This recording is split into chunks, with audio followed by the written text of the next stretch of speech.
I am always struck by the words from that Mother's Day proclamation by Julia Ward Howe. It's so severe.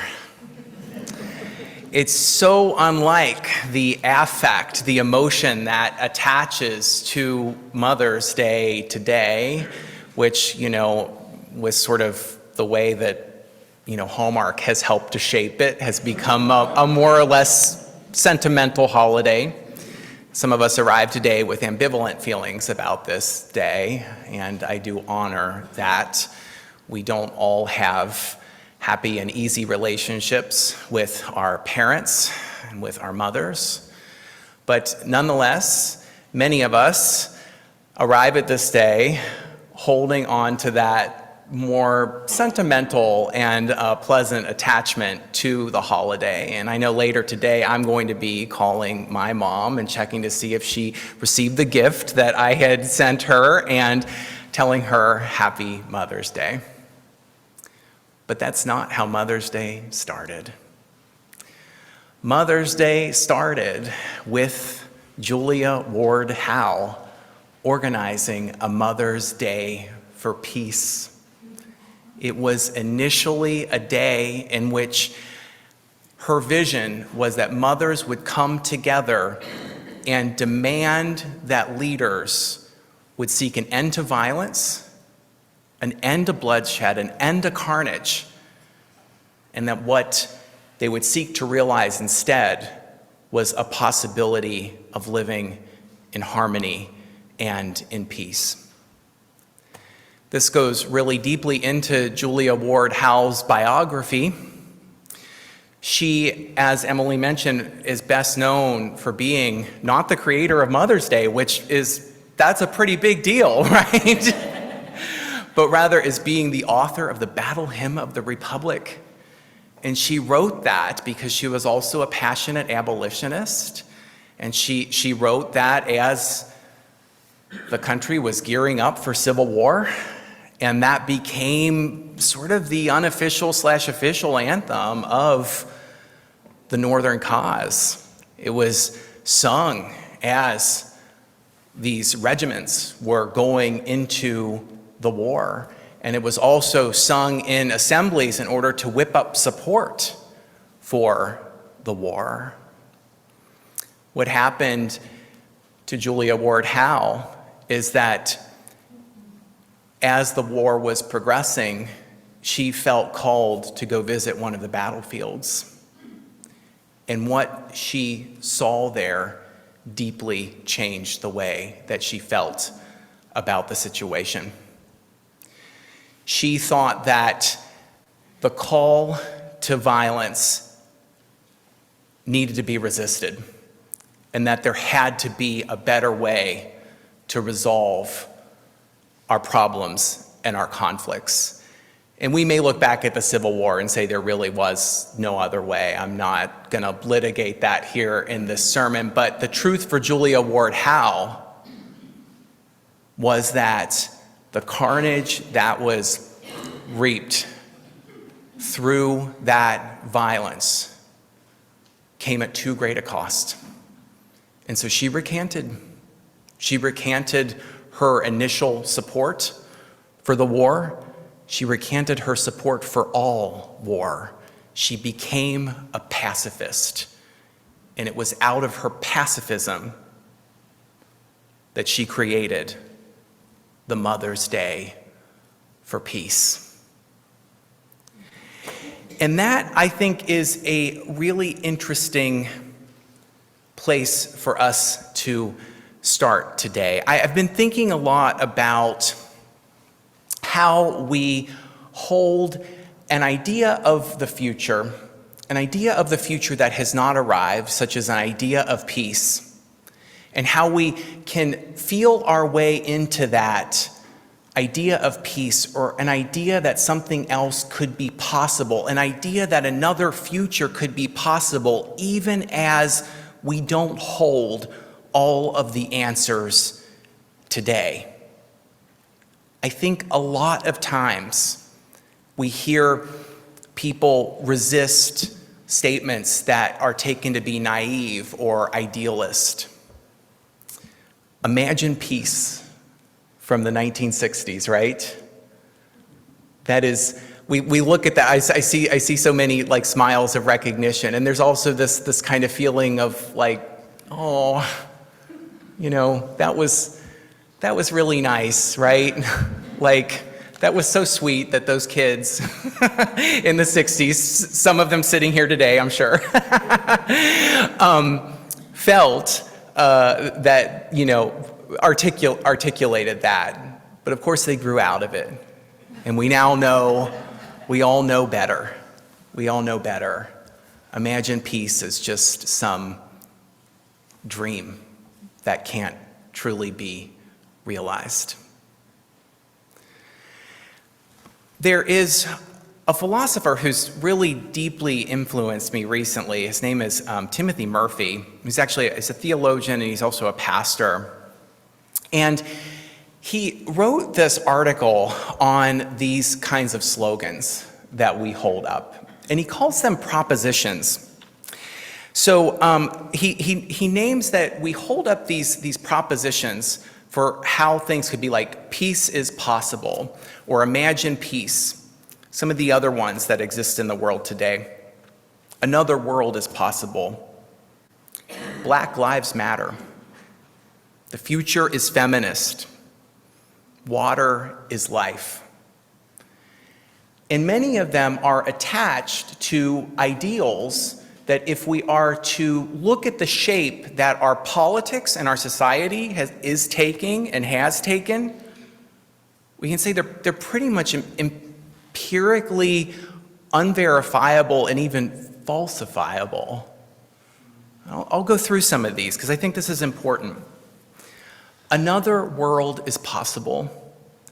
That emerges out of socialist movements, and it's the idea that there can be an end to capitalism, an end to the extraction and exploitation that happens in that system of economics, the way that economics is organized through that structure. And what Timothy Murphy points out is that we don't see that alternative as existing today. All we see is this single possibility. There is no available alternative to exploitation and extraction as it is taking place today. Black Lives Matter. Black Lives Matter is stated as a lament. It's a lament for the fact that in many parts of our country, in many institutions, in many places in public life, black lives do not matter. That is a falsifiable claim. We can see the ways that many institutions do not believe that. We can point to that in the world. The future is feminist. In some ways, we can see the progress that has been made in terms of women's rights.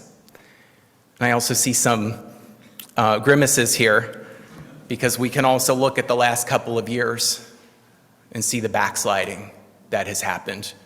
And we can point to that, and we can say that, see, right there, that is a reason that that statement, that proposition, the future is feminist, is false. Women's bodily autonomy, their ability to make decisions over their own health care, is being eroded in many places, and in many ways that is one of, if not the foundations for feminist thought and practice. Water is life.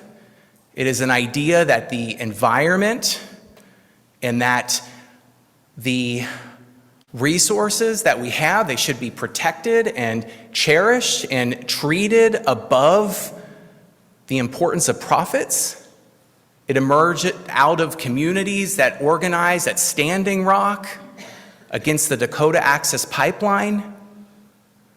And the feeling there was that they would articulate water as is life as a way to resist the dangers of the Dakota Access Pipeline. But do we live in a world in which our natural resources are treated as precious? They should not be polluted? No, we don't. Not in most places. And in many ways, we're backsliding on environmental protections rather than making advances. So here's what Timothy Murphy says about this. And I'm going to read a quote from him. None of these propositions are true in the sense that they are actualized. Another world free from domination of global capital does not currently exist. Black lives clearly do not matter to many institutions, including use of force by police departments. Water is not treated as life-giving, but merely as a commodity to be sold, polluted, and used for other instrumental purposes. But the importance of these propositions, the importance of these statements is not whether or not they're true, but rather they are important because they serve as potentials, as a cloud of possibilities that are meant to be positively felt for the sake of social projects.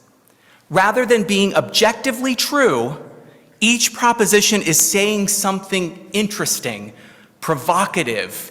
It is hooking us like a lure that pulls us into an alternative future.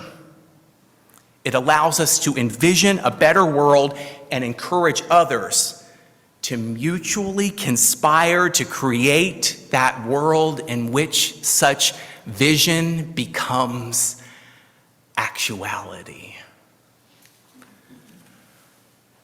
For Timothy Murphy, who is coming out of the school of process thinking and process thought, propositions are less important in terms of their truth or falsity. Oftentimes the way that we think about propositions is well, we ask, is that true or is that false? Is the grass green? We would say, yeah, that's a true proposition. Is the sky purple? If we went out right now, we would say, no, that's a false proposition. For process thought and for Timothy Murphy, propositions are less important because of whether they're true or false. They're more important because they're more important in terms of their ability to provoke us. They're more important because they might be interesting to us. They're more important because they are a way in which we feel a lure from the future hook us and pull us in a new direction. There is an ability in a proposition such as another world is possible. Imagine peace. The future is feminist. Black lives matter. Water is life. It presents us with a way in which we might think, the future is pulling me in a new direction. This direction that I thought was so sedimented, so set, where I had to continue to go in this direction in which another world is not possible. Black lives do not matter. Water is for our consumption and for our ability to pollute it. The future is not feminist. All of these ways in which we are so ingrained in thinking that life is this way, and therefore the future must be that way. The proposition is the hook that grabs us and tugs us forward into a different possibility. And I think that there is something so rich in that. That's what I take Julia Ward Howe to be doing in that Mother's Day proclamation. Because she was issuing that proclamation in the midst of a lot of carnage. She was issuing that proclamation in the midst of conflict and violence and the loss of lives and really this felt sense. She could have so easily said based upon what she was witnessing. Violence is all there ever is. We human beings have a dark and depraved center in which we're basically self-interested, and all we can hope for in this world is a bleak future. But she didn't say that. Instead, she imagined a different possibility. She discerned a different possibility. She discerned in terms of the cloud of potentials that exists around us at all times, that there might be a different way to move forward together. Now, does the Mother's Day proclamation or do any of these statements specify exactly how all of that will come about? Absolutely not. Does it answer all of our questions? No, it doesn't. But does it incentivize us to feel in a different way such that a different future and another world might be possible? Yes, it does. And to the extent that that proposition can hook us like that, it has use. The last thing that I'll mention from Timothy Murphy is that he says that these propositions that are empirically falsifiable in the broader world, but that can lure us as potentials, they have to live somewhere. They have to live in communities that choose to commit to them. And those communities that seek to hold those potentials, that seek to hold those ways of being and feeling, those communities embody a different vision for the world and an invitation for the world to feel in a deeper and new direction. I believe that NSUC is one of those communities. I believe that this is what church is for. It is for holding propositions like these and inviting each other to feel into a different alternative and a new future, and then showing to the rest of the world that that is possible. Imagine peace. Another world is possible. Black lives matter. The future is feminist. Water is life. We'll have others that will lift up here. But that, my spiritual companions, will be the start that we need.